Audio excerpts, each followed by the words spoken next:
Hi hello I am Nithin. This is NSK maths. അപ്പൊ നമ്മൾ പരിചയപ്പെട്ടുകൊണ്ടിരുന്നത് 9ാം ക്ലാസ്സിലെ പുതിയ ടെക്സ്റ്റ് ബുക്ക് വൈസ് ഉള്ള 4ാമത്തെ ചാപ്റ്റർ മൾട്ടിപ്ലിക്കേഷൻ ഐഡന്റിറ്റീസ് ആണ് പരിചയപ്പെടുന്നത്. നമ്മൾ 5 ഭാഗങ്ങൾ കവർ ചെയ്തു. ഇതിന് 6ാമത്തെ ഭാഗമാണ്, ഐഡന്റിറ്റിയുടെ 6ാമത്തെ ഭാഗം. അപ്പൊ 6ാമത്തെ ഭാഗത്തിലെ 1ാമത്തെ ക്വസ്റ്റിനോട്ട് നമുക്ക് കടക്കാം. വളരെ സിമ്പിൾ ആയിട്ടുള്ള മറ്റൊരു കലണ്ടറാണ് ഇതിലും പറഞ്ഞിരിക്കുന്നത് പോലെയാണ്, ക്വസ്റ്റ്യനിൽ പറഞ്ഞിരിക്കുന്നത് പോലെയാണ്. ഇത് തൊട്ടു മുമ്പുള്ള ക്വസ്റ്റ്യൻ നമ്മൾ പ്രൊഡക്റ്റ് ആയിരുന്നു പറഞ്ഞത്. എന്നാൽ ഈ ക്വസ്റ്റ്യൻ ഒന്ന് നിങ്ങൾ ശ്രദ്ധിച്ചാൽ മനസ്സിലാവും. ഇവിടെ പ്രൊഡക്റ്റിന് പകരം എന്തിന്റെയോ സം ആണ് പറഞ്ഞിരിക്കുന്നത്. ഇത് നോക്കിയേ, ഇവിടെ പറഞ്ഞത് what is the difference of diagonal sum. Diagonal സമ്മിനെ പറ്റിയാണ് പറയുന്നത്. നേരത്തെ തൊട്ട് മുമ്പുള്ള ഭാഗം കണ്ടിട്ടുള്ളവർക്ക് മനസ്സിലാവും ഈ പ്രൊഡക്റ്റ് ആണ്. ഇവിടെ സം ആണ്. അപ്പൊ നമ്മൾ ഇവിടെ എന്താണ് ചെയ്യേണ്ടത്? സം എന്ന് പറഞ്ഞാൽ എന്താണ്? കൂട്ടുക. അപ്പൊ ചെയ്തു പോകാം, വളരെ സിമ്പിൾ ആണ്. നിങ്ങൾ ചെയ്തു പോയാൽ മാത്രം മതി. ഇവിടെ പറയുന്നത് the multiplication table we have made, draw the square of 9 numbers. അപ്പൊ ഇവിടെ പറഞ്ഞിരിക്കുന്നത് 9 നമ്പറിന്റെ ഒരു സ്ക്വയർ തന്നിട്ടുണ്ട്. ഇൻസ്റ്റെഡ് ഓഫ് 4, ഈ 9 എണ്ണത്തില് instead of 4 and mark the numbers of the 4 corners.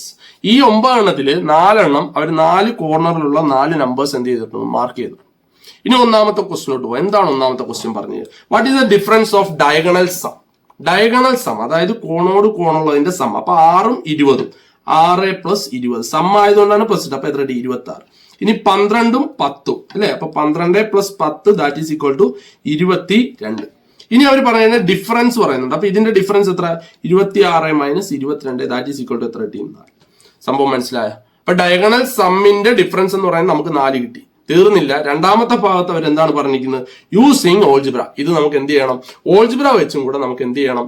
Proof ചെയ്യണം. ഓൾജിബ്ര വെച്ച് പ്രൂഫ് ചെയ്യുമ്പോഴും നമുക്ക് എന്ത് കിട്ടണം മക്കളെ? 4 തന്നെ നമുക്ക് ലഭിക്കണം. നോക്കാം, വളരെ സിമ്പിൾ ആണ്. നമുക്ക് ഓൾജിബ്ര വെച്ചൊന്ന് പ്രൂവ് ചെയ്ത് നോക്കാം. എല്ലാവരും ശ്രദ്ധിച്ചിരുന്നാൽ പെട്ടെന്ന് മനസ്സിലാവും കേട്ടോ. അപ്പൊ നോക്കുക, ക്വസ്റ്റ്യൻ പറഞ്ഞിരിക്കുന്നത് ആദ്യത്തെ 6നെ ഞാൻ X എന്ന് വിളിച്ചു. അപ്പൊ 8ഓ X + 2, 10ഓ X + 4, അപ്പൊ 9ഓ X + 3, ഈ 12ഓ, ഈ 12നെ നമുക്ക് അപ്പൊ എന്ത് എഴുതാം?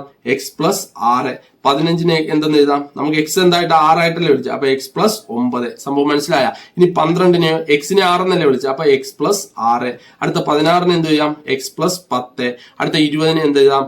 X + 14. ഇതാണ് നമ്മുടെ എന്ത് കലണ്ടറിനെ നമ്മൾ ഓൾജിബ്ര ആക്കി മാറ്റിയത്. മനസ്സിലായല്ലോ? ഈ X-നെ കയറി, നിങ്ങൾക്ക് ഒന്നുകൂടെ ഞാൻ പറഞ്ഞുതരാം. ഈ 6നെ കയറിയാണ് നമ്മൾ X എന്ന് വിളിച്ചിരിക്കുന്നത്. ഇനി ഇത് വെച്ച് കൂട്ടി പോയാൽ മതി. അപ്പൊ 6ഉം 2ഉം ആണ് ഇത് 8, അതുകൊണ്ട് ഇത് 8. 6ഉം 4ഉം ആണ് 10, അപ്പൊ ഇത് 10. അതുപോലെ 6ഉം 3ഉം ആണ് 9, അതുകൊണ്ട് ഇത് 3. സംഭവം മനസ്സിലായല്ലോ? ഇനി ഇവരിവിടെ പറഞ്ഞിരിക്കുന്ന കോണോട് കോൺ, അതായത് ഇതിന്റെയും സം. ഓക്കെ, ആദ്യം അത് ചെയ്യാം.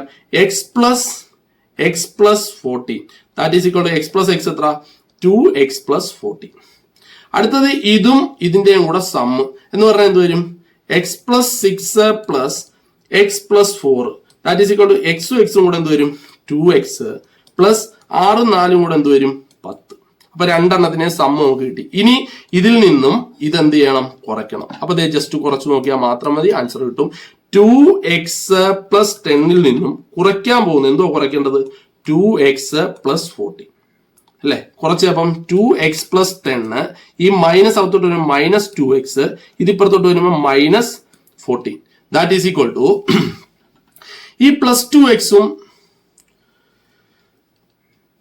നമ്മൾ സാധാരണ ചെയ്യുന്നത് വലുതിൽ നിന്ന് ചെറുതല്ലേ കുറയ്ക്കേണ്ടത്. അപ്പൊ നമുക്കൊരു കാര്യം ചെയ്യാം, ഇവിടെയും വലുതിൽ നിന്ന് തന്നെ ചെറുത് നമ്മൾ നേരത്തെ ചെയ്തതുപോലെ തന്നെ നമുക്കൊന്ന് കുറച്ച് വരണം. അപ്പൊ എന്ത് വരും? ഈ 2X + 14ൽ നിന്നും 10 കുറയ്ക്കാം. ഞാൻ എഴുതിയപ്പോ തിരിഞ്ഞുപോയി. 2X + 14ൽ നിന്നും കുറയ്ക്കണം. എന്താണ് കുറയ്ക്കേണ്ടത്? 2X + 10. ഓക്കെ, അവിടെ എഴുതിയ നേരെ തിരിഞ്ഞു പോയി, വേറെ പ്രശ്നമൊന്നുമില്ല.